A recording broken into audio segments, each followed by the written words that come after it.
মুসলমানেৰ গাদ্দাৰ মৌলানা বদৰুদ্দিন আজমল। বদৰুদ্দিন আজমল জয় নহয় ধুবুৰী সংসদীয় সমষ্টিত। ইতিমধ্যেই অনুষ্ঠিত হ'ল প্ৰথম আৰু দ্বিতীয় পৰ্যায়ৰ ভোটগ্ৰহণ প্ৰক্ৰিয়া।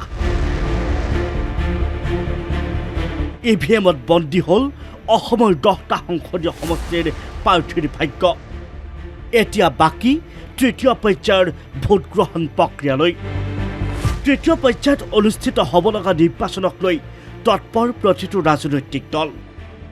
বিজেপি মিত্ৰজোঁট, বিৰোধী মিত্ৰজোঁট আৰু নিৰ্দলীয়ৰ প্ৰতিগৰাকীয়ে ৰণচণ্ডী ৰূপত নামি পৰিছে নিৰ্বাচনী যুঁজত। লক্ষ্য নিজৰ নিজৰ প্ৰাৰ্থীক জয় কৰোৱাৰ।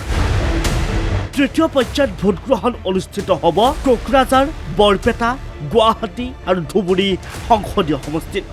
আৰু তাৰ মাজতেই ধুবুৰী সংসদীয় সমষ্টিত বিৰোধীৰ প্ৰক্ষেপিত প্ৰাৰ্থী ৰকিবুল হুছেইনৰ হৈ প্ৰচাৰ চলালে বিধায়ক অখিল গগৈয়ে। প্ৰচাৰ সভাত অখিল গগৈৰ আক্ৰমণৰ লক্ষ্য বদৰুদ্দিন আজমল। AIUDF দল একেলগ হৈছে বিজেপিৰ সৈতে। মুছলমানৰ বহু ক্ষতি কৰিছে AIUDFে।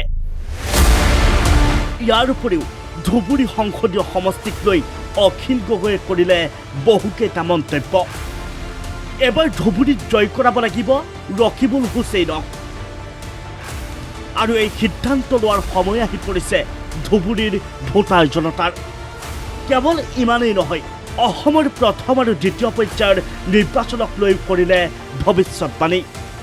ইতিমধ্যেই অসমৰ 3টা সংসদীয় সমষ্টিত জয় হ'ব বিৰোধী মিত্ৰজোঁটৰ প্ৰাৰ্থী। যোৰহাটত জয় হ'ব গৌৰৱ গগৈ, ডিব্ৰুগড়ত জয় হ'ব লুৰিণজ্যোতি গগৈ, কৰিমগঞ্জত জয় হ'ব হাফিজ ৰছিদ চৌধুৰী। মৌলানা বদৰুদ্দিন আজমলক জাতিৰ গাদ্দাৰ ৰূপে চিনাকীকৰণ কৰিছে। জাতিৰ গাদ্দাৰ বুলি, জাতিৰ বিশ্বাসঘাতক বুলি, মুছলমান সমাজৰ শত্ৰু বুলি যেতিয়া গণ্য কৰিছে, তেতিয়াহ'লে এইটো বুজিবলৈ বাকী নাই যে মৌলানা বদৰুদ্দিন আজমল ডাঙৰীয়াৰ ৰাজনৈতিক জীৱনৰ চাউল পৰিলে। যোৰহাটত গৌৰৱ গগৈ জিকিব, ডিব্ৰুগড়ত লুৰিণজ্যোতি গগৈ জিকিব।